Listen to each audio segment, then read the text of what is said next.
新闻一开始，先来关心立法院已经三读通过国会这款法案。行政院长杜英泰昨去拜会立法院的调野党团，伊就直接讲，有一寡条文是真歹做甲到。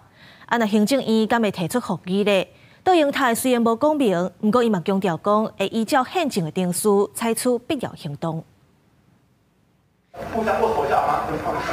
双方握手了后，随着开始关门会谈。立法院2月3读通过国会一款法案。新任的行政院长杜英泰29下晡去拜会立法院长韩国瑜和立法院的调野党团。来，先喝个水吧。国民党团的总调鲍坤基和杜英泰握手，佮甲左背仔夹起来，互相敬一下，先礼后兵。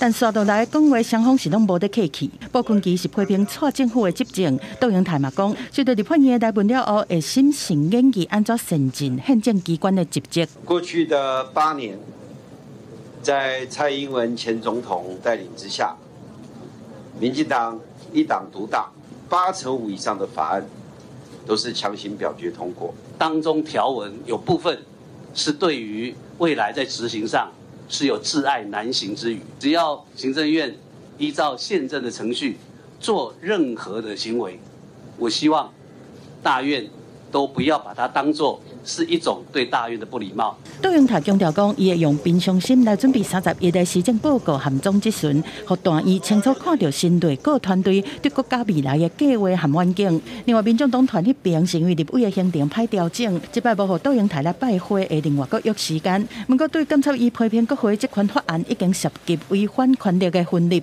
那边嘛唱下讲后一步要来推动废除监察院。请民进党当年主张废除考监2院人出来讲话，在野的时候一个主张执政又是另外一个主张，人家骂你们双标党就是这样。国会这款法案3读修正，甲总统国情报告常态化，立法院的调查权和听证权表示国会做，强化人事同意权入法。但是公民团体批评讲，国会这款法案唔但定数无正义，而且实质违宪。照宪法征收条文的规定，行政院对立法院决议的法律案、预算案、条约案，若是认为讲歹施行，会当经过总统的核可，伫决议案送去行政院10天内，而且立法院来复议。乃至于行政院提复议，我们当然尊重，但是我们党团绝对提出实践，这是毫无意义的。咱国宪政史上已经有13摆复议的先例，2002了后，伫后边政府的时期，行政院捌4摆针对法律案提出复议，结果是3摆失败，1摆成功。伫马政府时期，行政院嘛有2摆提出复议，拢成功过关。蔡政府是8年拢无提出过复议案。记者综合报道。